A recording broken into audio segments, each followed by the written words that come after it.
Thank you all. Thank you all very much.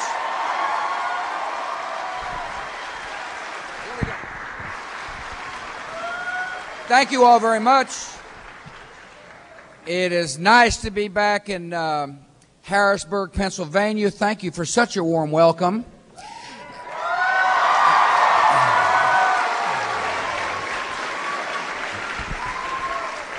Behave yourself.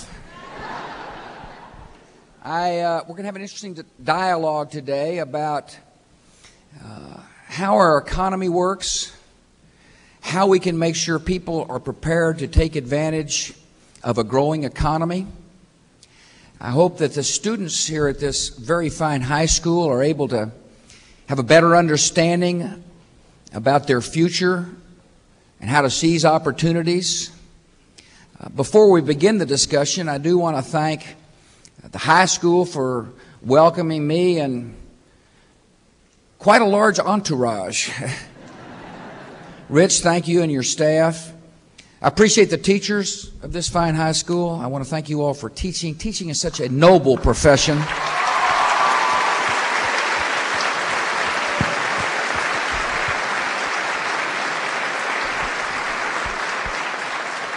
I've come to this high school. It's a high school that's willing to raise the bar, challenge what I've been calling the soft bigotry of low expectations, that is willing to measure, willing to change if you need to change, willing to use curriculum that actually works in order to make sure every child is educated, every child has a chance to succeed. It's a fabulous high school. I'm proud of the administrators and teachers and students who make it such. I also want to thank the parents who are here for paying attention to your sons and daughters, for caring about the quality of the education they receive. I often talk about the need for us to usher in a period of personal responsibility. Nothing is more responsible than a parent understanding that he or she is the first teacher of a child, and he or she must pay attention to the education of their children. I also want to thank our panelists, who we'll talk to in a minute here, but I also want to thank members of the mighty Pennsylvania congressional delegation for traveling with me today.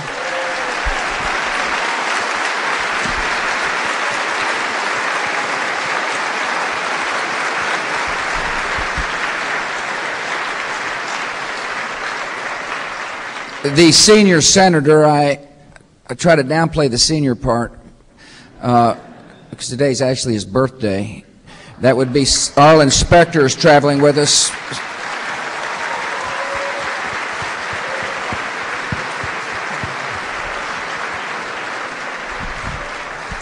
Look forward to working with him. Where's the senator? He's somewhere around here anyway. Either that or he knew this was going to be a long speech. We're working well together. We got some challenges in Washington. I appreciate him working with my administration on issues such as judges. Speaking about friends and people who I think is doing a great job for the state of Pennsylvania, Senator Rick Santorum is with us as well.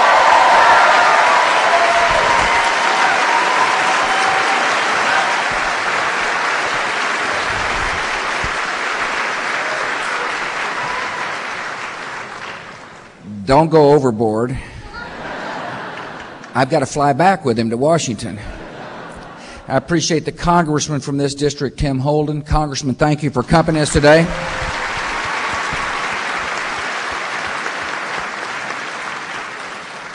Congressman kindly allowed others from the Pennsylvania Congressional District to come into his district today.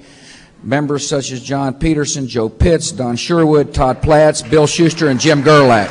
Thank you all for coming.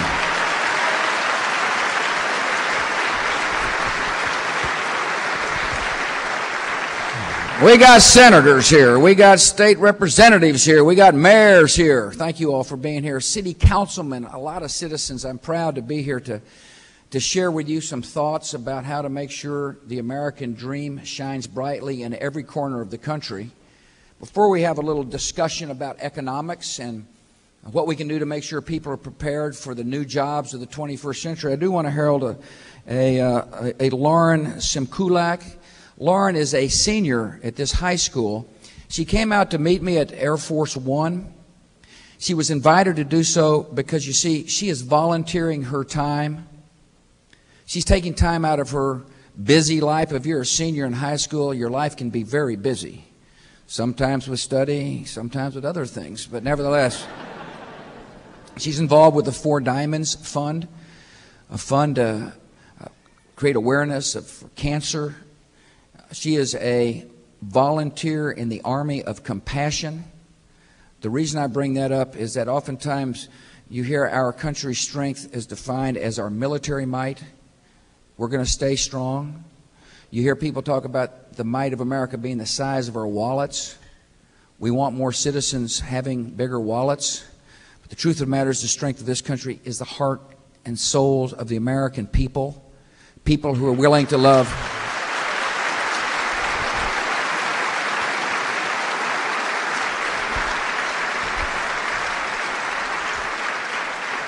People who are willing to love a neighbor just like they'd like to be loved themselves. Here's my message to the high school students who are listening and anybody else. Find somebody who hurts and surround them with love. Governments...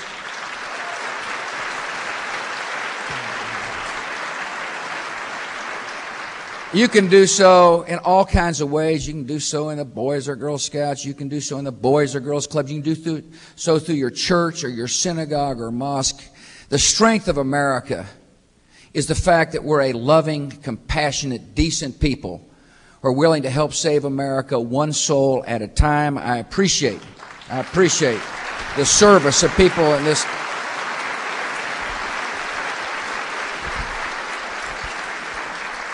I want the students here to understand we've been through historic times in this country. You hear me often say, I'm optimistic about the future.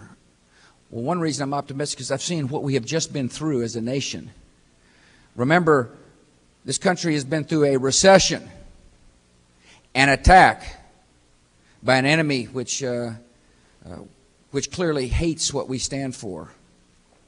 We had some corporate scandals, and by the way, we expect our citizens in positions of responsibility to tell the truth. We passed tough laws, by the way, to send those corporate criminals to justice, which is exactly where they belong, because they betrayed the trust to employees and shareholders. And then, I made the tough decision about dealing with threats by committing some incredibly brave citizens into harm's way, to remove a danger, to remember the lessons of September the 11th and remove a danger before it became imminent and before it could conceivably strike America again. All that affected our economy. Think about what this economy has been through. Recession, an attack, a national emergency, corporate scandals, and war. And yet the economy is growing.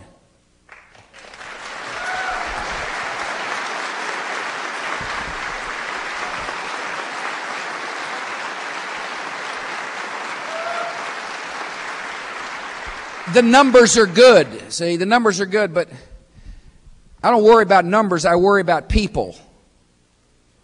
There are still some people looking for work because of the recession. There are people looking for work because jobs have gone overseas. And we need to act in this country. We need to act to make sure there are more jobs at home and people are more likely to retain a job. I've got some ideas that I'd like to share with you before we get to making sure we educate people for the jobs that are being generated in the 21st century. The first idea is to make sure there's certainty in the tax code. As you know, we acted by cutting taxes. We saw all the challenges to our economy. We cut taxes, which basically meant people had more money in their pocket.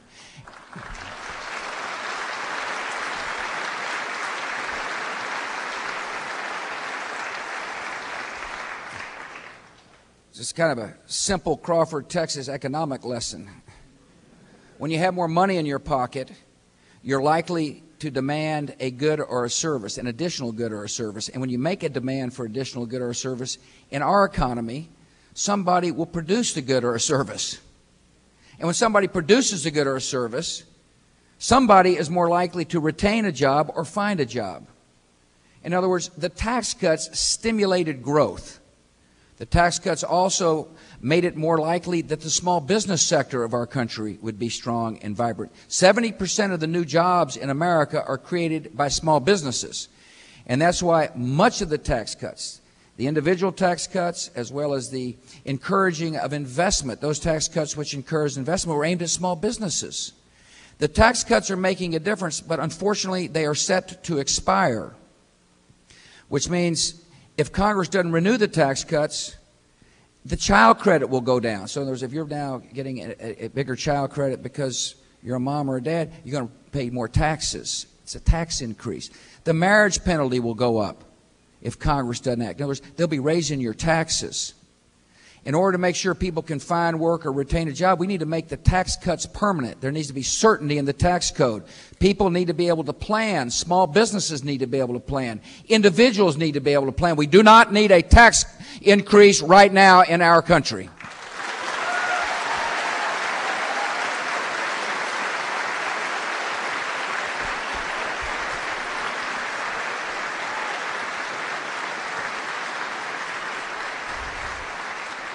Healthcare costs are too high. It's going to be hard to increase jobs with healthcare costs going up. I put out a plan to address healthcare costs, associated health plans, health savings accounts. But one of the interesting components of making sure we control the rising cost of healthcare is to make sure our judicial system doesn't run docs out of business and run the cost of medicine up for patients. We need medical liability reform in the United States.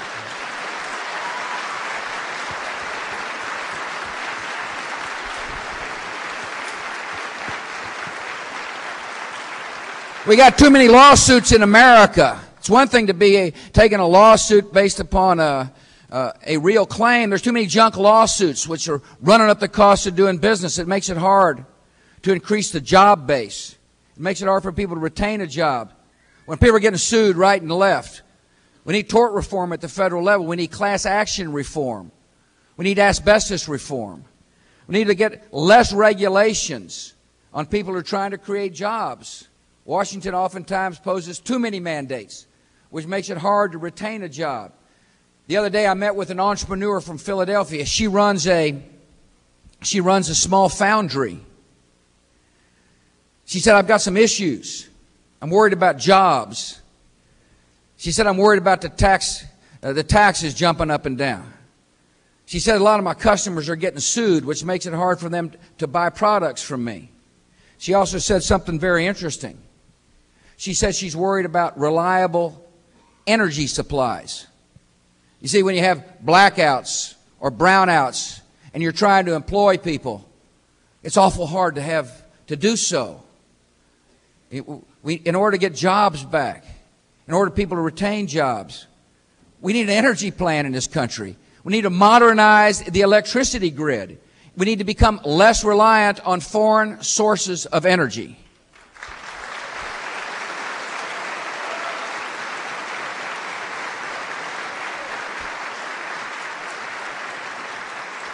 Listen, Pennsylvanians are great entrepreneurs and farmers. We'd be opening up markets for Pennsylvania products. In other words, there's a lot of things we can do. But I'm confident about the future of this economy because I've seen what we've been through. You know, I know the spirit of America. I know the entrepreneurial spirit. I know the fact we got the best workers in the world. Productivity increases are high. This is a fabulous country. There's nothing we can't overcome. And we are overcoming it. And as we overcome the recession and war and emergency, we better make sure we got a workforce that is prepared for the higher paying jobs of the 21st century. And that's what we're here to talk about today. Coming your way soon.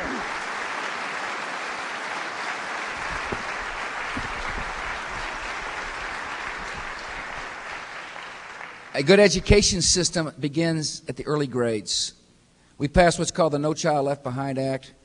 It basically says we trust local people to chart the path to excellence. We're going to spend more federal money, but we want to know whether or not the children are learning to read, write, and add and subtract. This business about just shuffling kids through the system has got to end. It's got to end.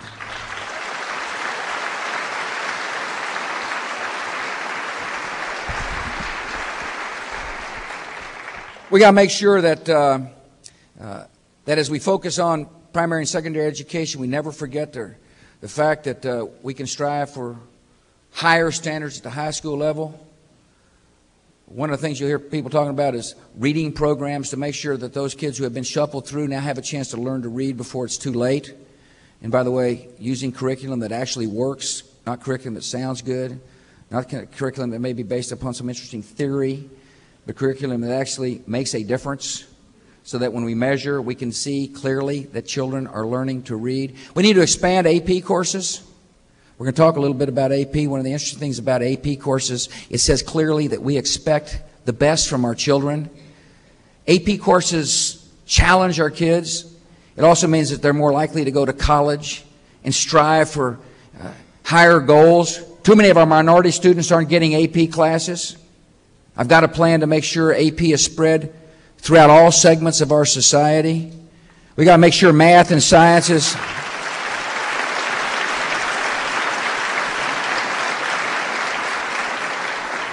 We got to make sure the math and sciences we got to focus on math and science. We got to encourage people who've got expertise in math and science to come into classrooms. Oftentimes you'll hear school districts say we're pinched for teachers. We need extra help with math and science. We've got a program to encourage people to come in and teach part-time to help out. In other words, we're focused on making sure that secondary and elementary education works well and that high schools work well. And another interesting part of our society, which oftentimes gets overlooked, is the fabulous community college system in America. You got a great community college here.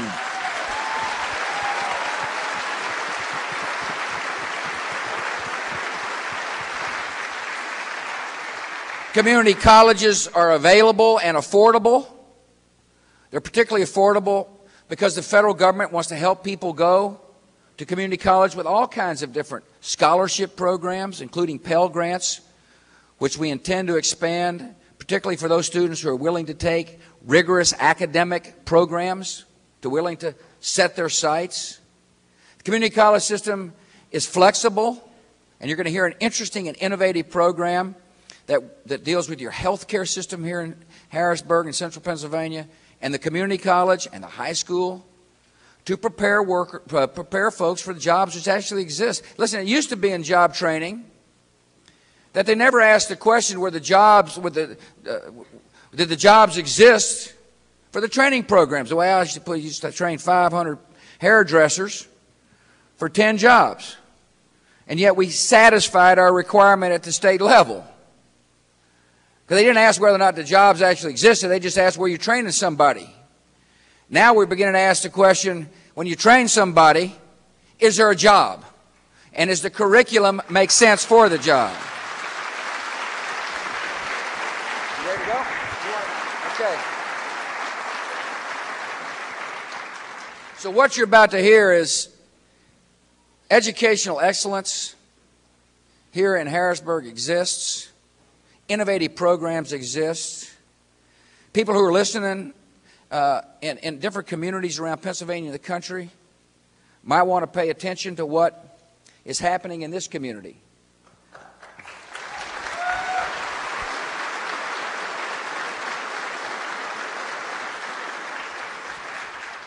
Rich, I appreciate your hospitality as the principal of the Mighty Rams. You're more than welcome here, Mr. President.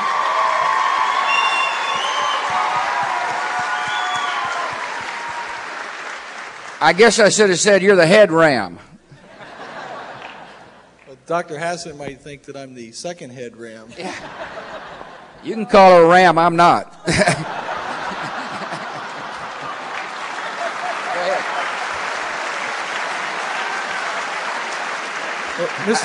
I'm going to call her ma'am. Barbara. Barbara, that's right. Mr. President, Central Dauphin High School strives for excellence, and as you look around our hall, we may have the word excellence as you look around, but the truth is the excellence that we have is over there in those white shirts that say, "Welcome, President Bush."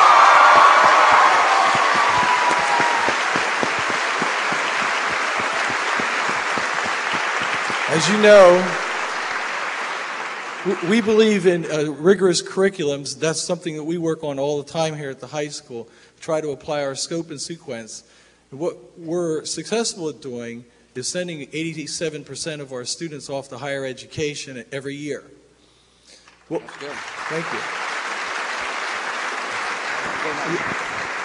Your challenge to us, Mr. President, is to work with the students that we are less than successful with, and that's where your No Child Left Behind Act comes in. And what we try to do, is that we try to identify the students that we need to remediate and to help meet the standards that we're measured with in this state by the PSSA test. That's a challenge some of the time for us, and one of the problems or difficulties that we have is that the students that we have change every 4 years in total, but they change by 1/4 every year. So every year what we get is another influx of a class from the junior highs that serve our high school here. We have to then analyze them and meet that need again and try to be successful with making them pass the reading and the math tests to be successful students. That's a challenge. Certainly we're up to the challenge, but there are some things that we could do to get a little bit of help, and I think Dr. Hassan is going to talk to us about those. Hey, good. Well, I'm here to help.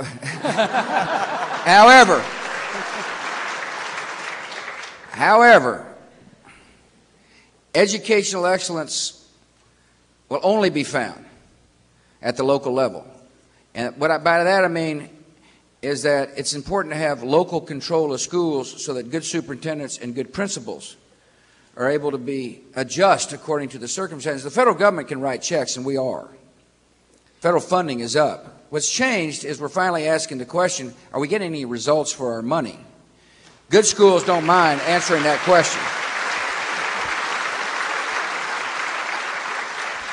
Rich said something interesting about the No Child Left Behind Act. What's interesting in this piece of legislation is that because of measuring, you're able to determine whether or not a child can read or write and add and subtract early. And what the measurement system allows you to do is, one, analyze curriculum. Is it working? Is the reading program we got working? But also, it enables you to focus attention on a particular child that might slip behind, which will make it easier, by the way, when this law is fully implemented for high schools, because you'll have a more literate population coming your way at some point. We got kind of a gap in the pipeline. There's been because we haven't focused that intensely on measurement, there's some kids who are just being shuffled through, and you're having to remediate. But we're going to correct that by having high standards early, enough money to help provide remedial help so that no child is left behind. That's why we called it that law. We don't want anybody left behind in America. Barbara, listen, I've been listening to Barbara's all my life.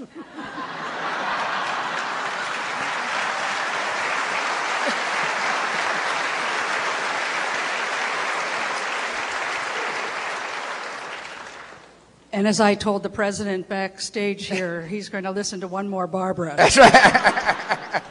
It's my pleasure, Mr. President, to start at the elementary level.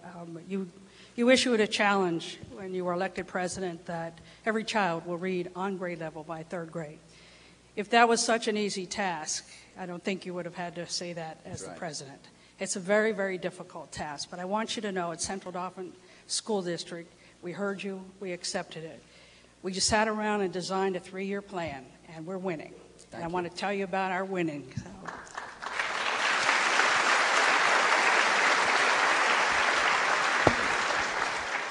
We adopted the Houghton Mifflin Reading Program, which is on one of your lists of approved programs for reading, but we weren't getting the results. We just weren't getting the children to the same level that you were asking us to. So we looked around what we were doing successfully, and we're working with a program called Language Circle. And it has a 3-tier program of phonology, comprehension, and written expression. And at the end of this school year and the beginning of next school year, all the teachers in kindergarten, 1st, 2nd, and 3rd grade will have been trained in the phonology strand. And that's making phenomenal gains in our elementary test scores. So we're coming at you. Yeah, so, you're doing good. Right.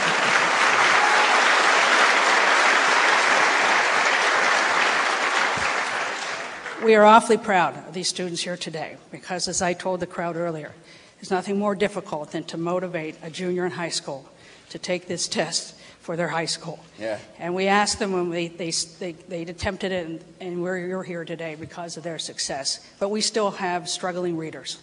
We have readers at the secondary level that are struggling. Yeah. We've taken this elementary program, and we've trained all of our reading specialists, and they are working with the struggling readers. And this coming school year, we are going to revamp our curriculum in all of our secondary schools. We have 5. We'll have 4 middle schools, 2 high schools. So 6 schools, we're going to put the emphasis on reading this year. So we want to thank you for the push, but we need a little more money. Yeah.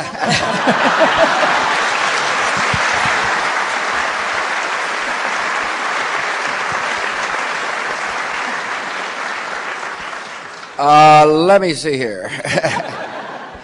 I think we've done our responsibility here at the federal level.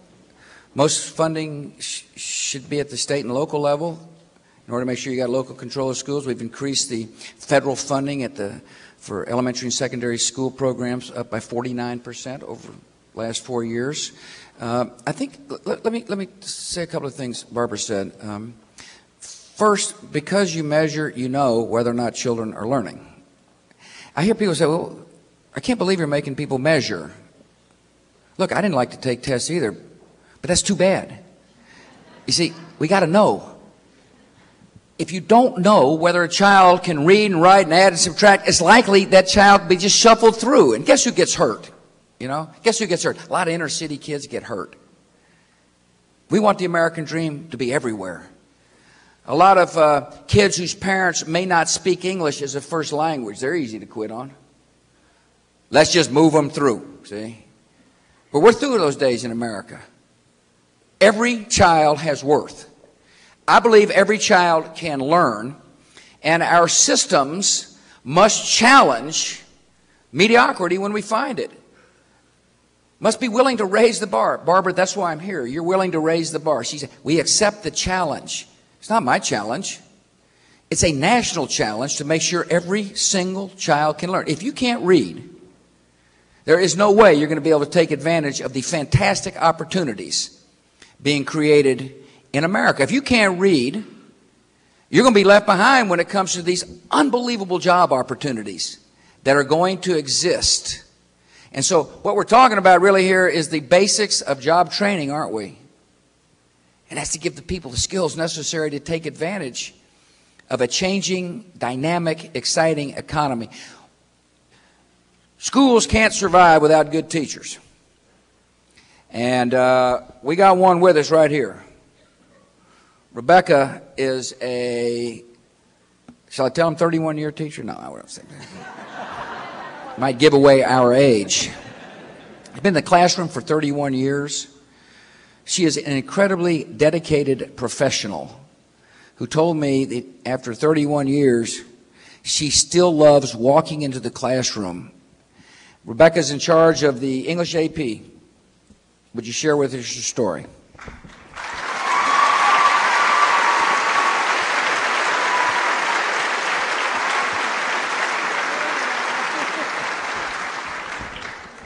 Mr. President, thank you for being here today. And I find myself looking in the audience over here at our students, and I see Tim, and I see Ashley, and I see John, and oh, they're raising their hand. Oh, no, that's Mrs. Wensler. She's not one of my students, but but that's why I'm here today, not so much to talk about me, but to talk about them. And the one thing I would like to share first is that we do a lot of work. We do master works in world literature. We don't just read them, we master them.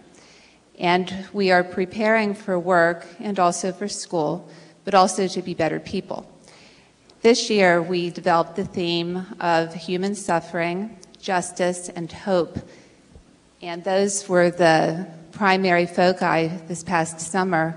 When I read the news and take a look at things, I select my readings based upon what's happening. And so we've done quite a few so far this year. And they're late nights. We work hard with papers. The students sometimes email at 10 o'clock. And it's okay, as long as it's a real assignment and they have a sincerity about learning. I also have noticed that most of my students have parents and friends, guardians, community members, and other teachers who believe in them. And we talk about that on occasion. And they tend to do as well as what we expect them to do. I would encourage more students to take the AP coursework. We have 20 courses here at Central Dauphin with 571, I believe, Mr. Mazzatesta, students enrolled. And we're enormously proud of them, but we're proud of all of our students. Sure. There should be no child left behind, no matter what their interests, what their level, what their area of expertise. It could be a caricaturist like my student Andrew in my 6th period study hall. It could be a musician or whatever their talent is. At the end of the year, I get a report card because many of my students will take the AP test. Last year, 20 of them took it. I have 59 students this year, and I believe 29 have indicated an interest in doing so. And like my fellow AP teachers here at Central Dauphin, all of my students earned college credit, which is one of the advantages for taking AP. The other teachers are dedicated as well, and I respect them all here. Last but not least, when I get that report card, I'm anxious about it because it does occur to me that maybe someone will not pass, and then I grieve over that like a doctor who might lose a patient. But overall, I believe that we all work hard here and appreciate the most important people here today, which would be our students. And you. Yeah, you. Thank you.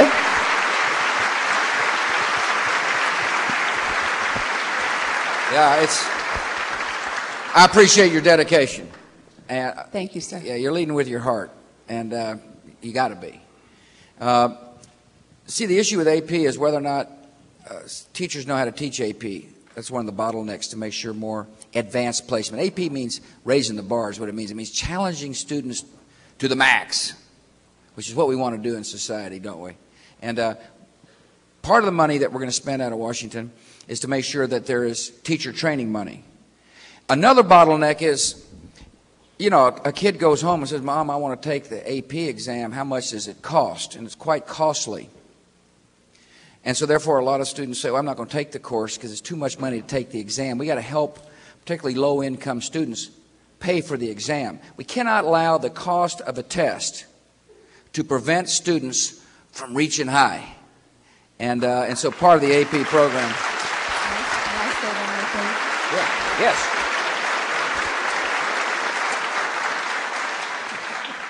Mr. President, I'd also like to mention that our school district provides workshops for the advanced placement teachers, and we invite teachers from other districts. And we're able to sit there and learn from each other because all of our teachers are lifelong learners. We cannot do it alone. Exactly. And I wanted to mention that as part of your initiative with all of this, we need training. We need to have what we need to do a good job for our students. Absolutely. What Barbara mentioned, for example, is not only training AP teachers how to teach AP, which is essential, but if you remember, Barbara said, we're making sure our teachers have been retrained in the curriculum we're now going to use for reading at the primary level.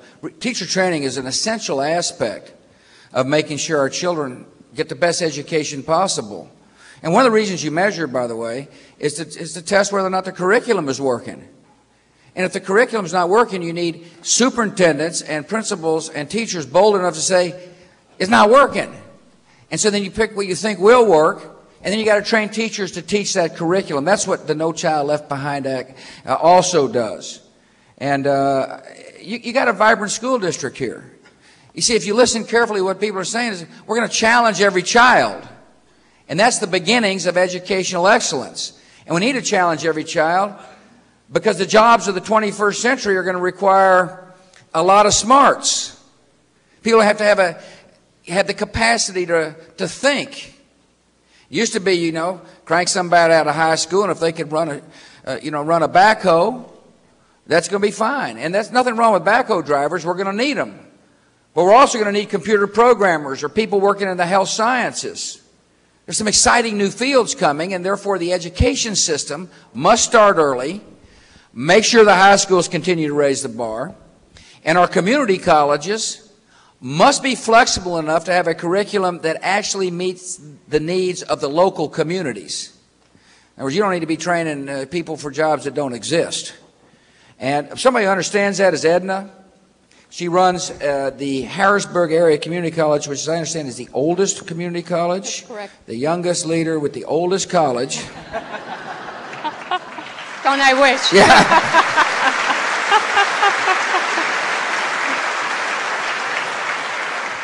Tell us about your school. Tell us how you've made the curriculum relevant. Tell us what you're doing. Thank you. Thank you, Mr. President. Again, it's a pleasure and honor to welcome you to Central Pennsylvania, and it's a real honor for me to be able to share with you some of the things that Harrisburg Area Community College does, but also our 13 sister community colleges in Pennsylvania. Let me start with one of the avenues that we use to promote early entry into college, particularly in high-demand occupations. And then secondly, if I have an opportunity to also tell you a little bit about the workforce development programs that we deliver to 50,000 residents in Pennsylvania. The college has a history of promoting early college entry through an early admit program that we've had in place since 1986. And there are literally hundreds of students who have gone through that program. The second component, which is relatively new, is a college in a high school program whereby we certify high school teachers as meeting our credentials, and we actually train them to deliver our curriculum in the classroom to the high school students. The goal of all of those, as it is with the third area that I'm going to talk about, the Healthcare Academy, is to reduce the need for remediation. We do have the unfortunate situation that oftentimes 1/3 of our incoming freshmen require remedial education in order to come up to college level learning. Secondly, the reasons we have these programs in place is to promote early learning and academic excellence in math, reading, and science. And to motivate young people to think about college as an option, because that's really where the jobs are. And particularly with 85% of jobs requiring some post-secondary education, we think the community college has a beautiful avenue for them to accomplish that. Let me talk about the Healthcare Academy, which is a partnership program with Pinnacle Health Systems as well as the school district. We actually recruit students who are interested in allied health, and we begin teaching. The beauty of the project is not only that we increase the graduation rates of the students, we increase their academic excellence, and they have jobs when they come out. And Dr. Longendorfer will talk a little bit more about that. If I do have the opportunity, will you give me the opportunity to talk about the workforce program? All right, thank you. I've learned once you get the mic, keep going. Okay, thanks. I'll take full advantage of it. We, as you know, we provide very extensive business and industry training, as I said, to 50,000 residents annually. And that is those are programs that we deliver right in the industries. And it could range anything from agribusiness to geospatial technology to forklift operator training and anything in between. And I have actually some testimony here with me from a corporate leader who wrote me just the other day when he heard that you were coming to town, and he wanted me to relate to you that if it had not been for the partnership with the community college and the unique arrangement we had with them, they would not have been able to expand their training in this sluggish economy. And what we have with this one particular corporation, they have given us equipment so we can deliver state-of-the-art training to residents and to their employees in exchange for getting a reduction on their training costs. So, you know, your support for the community colleges in industry partnerships is welcome, and we appreciate it very much and look forward to it. Yeah, I appreciate that. Thank you.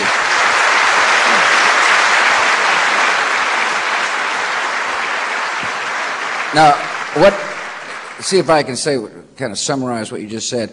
There's a lot of interesting job opportunities, whether it be forklift drivers or healthcare providers. And there are people who need to get extra training to be able to do those jobs, and you're helping them. We are. That's good. Thank you. That's what we want our community colleges to do. Thank you.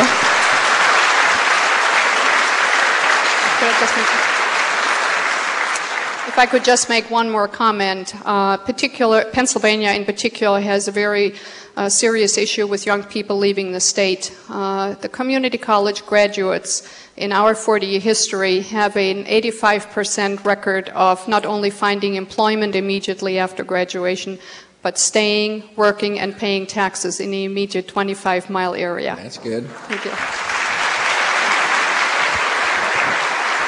All right, Roger. Roger's the CEO of Pinnacle Health System. He's here because you're looking for people to work. You bet. One of the most exciting fields is the healthcare field. I mean, one of the exciting fields to find work. But you got to be able to have some, kind of a skill set that makes you employable. And tell us what you've done with the community college. Tell us what kind of people you're looking for. Okay. Well, you would think, and many of you are familiar with Pinnacle Health System, but you would think with about 4,000 employees we would have enough. But I got to tell you, you said it right. We have jobs, and they're not chump jobs. They're great jobs. They're careers. We need nurses, medical technologists, surgical techs, ultrasonographers, radiology techs. Just go through a whole list. But the issue about all of those jobs, they're very highly technical, and we only want to hire the best and the brightest. I mean, you have to think about it. Many of you are patients in one of our hospitals. You don't want someone taking care of you that is learning to read your chart. You want somebody that knows what they're doing every minute. And we have highly compassionate, highly skilled people already there, but we are working constantly, chronically under shortages of all those technical jobs. So it didn't seem like a long shot when I understood what Harrisburg Area Community College wanted to do, and working with the high school, reaching down into the high school level. Because working with high schools like this that want to raise the bar, significantly raise the bar to provide organizations like ours with the kind of people we need, the kind of people, highly intelligent, very motivated, somebody that's not afraid to work, because healthcare is hard work. You get tired by the end of the day. They're folks that are looking to constantly grow. You talk about retraining. Healthcare workers perpetually retrain. If you think about all the technical advancement, new pharmaceuticals, new techniques, the stuff that has changed over the last 20 years, anywhere in healthcare, people have to be willing to constantly retrain themselves. Now, as an employer, we looked at this and said we had a couple choices. We can sit around and whine, and we do plenty of that. We sit around and whine about the shortages, or we can do something about it. Set up partnerships with the school district to identify those students, the kind of students that we would want to be working. At the high school level, they'll finish the program, the Healthcare Academy. We'll be able to hire those folks into some good jobs, family-sustaining jobs. And then, after they're with us for a while, 6 months, I believe, is the probationary period, or whatever they call it, they then become eligible for other programs that we have. Again, with Harrisburg Area Community College, we have a Become a Nurse program. We have a Become a Respiratory Therapist program. Basically, what happens is they return, if they can get into Harrisburg Area Community College, we pay 100% of their tuition. They continue to work with us while they're in college, and we'll hire them. If they meet our qualifications at the end of that period, we'll hire them, and each step along the way, they're advancing not just their pay scale, but their whole opportunity in terms of careers, future careers. It just doesn't stop. And so I'm very proud of this program. I'm very proud of being able to work with all the folks here. And, the one thing I have, when we talk about our goals in the organization, a couple of them. Somebody said it earlier. You have a whole bunch of bright young folks over here. We don't want to see them leaving Central Pennsylvania. We want to see them stay right here and work with us and continue to...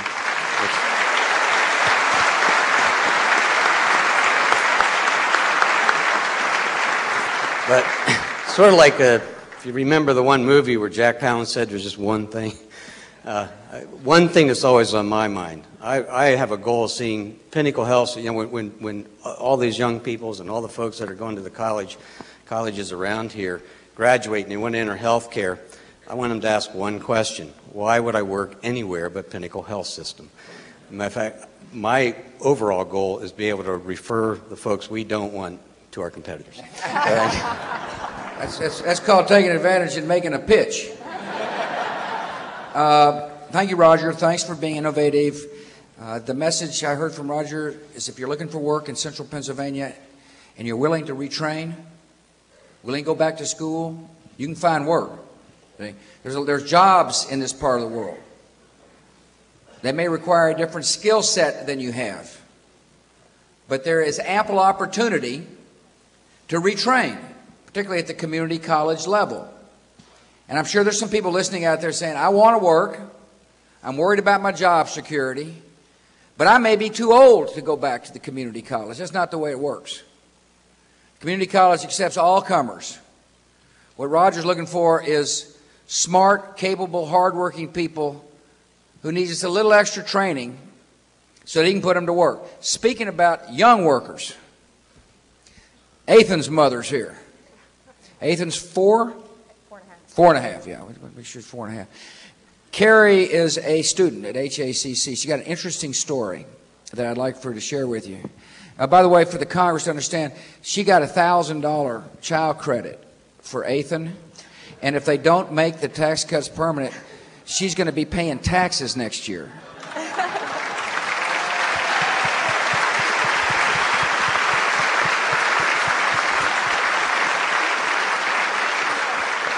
Thank you.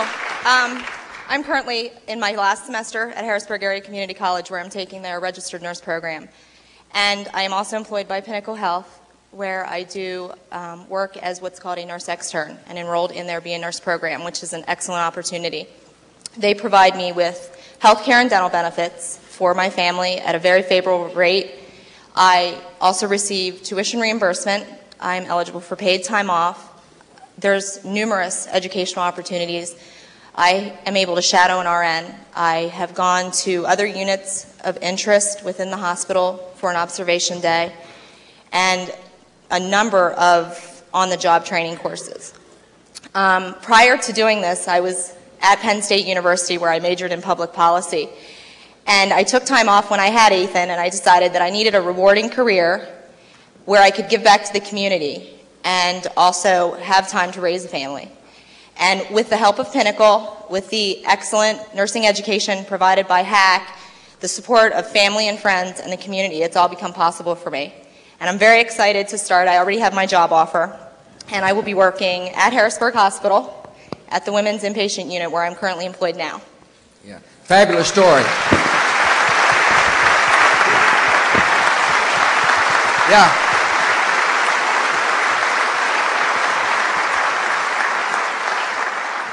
It's a fabulous story.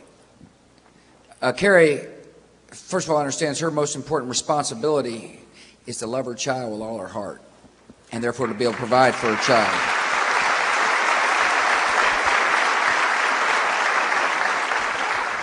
She's also willing to say, I can do better, I want to do better, I want to serve my community, and I understand it's going to take a little extra time to get the skills necessary, so she actually became entrepreneurial. She said, how best to improve?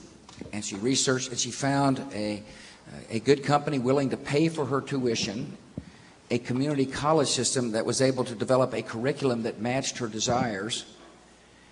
And here she is on the cusp of a new career, one that pays better, with better benefits. See, education enables our workers to be more productive. When you hear about productivity increases, what you're really hearing about is better paying jobs. But it requires a certain spirit, doesn't it? It requires somebody to seize the moment. Some citizen to say, I want to do better. Government can't make you do better. We can provide the opportunities, and we all work hard to do so, but it requires the spirit of a person like Carrie to rise up and say, I want to do my duty as a mom. I'm going to do my duty as a wife. I'm going to do my duty as a citizen to provide care and comfort for people in hospitals. She took advantage of the opportunity. For those of you looking for work out there, take advantage of the opportunities available to embetter yourself. Listen, I'm going to tell you something. We've been through a lot in this country. We're going to win the war on terror. We're going to promote freedom and peace. Good job, Carrie.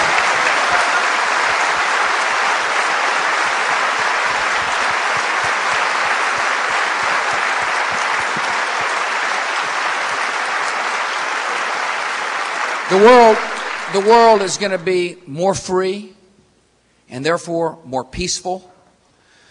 At home, we're going to be a society which understands the issues facing our fellow citizens, helps our fellow citizens realize great expectations of our society, encourages the entrepreneurial spirit of Americans, enables people to realize their dreams by having an education system which works and functions well.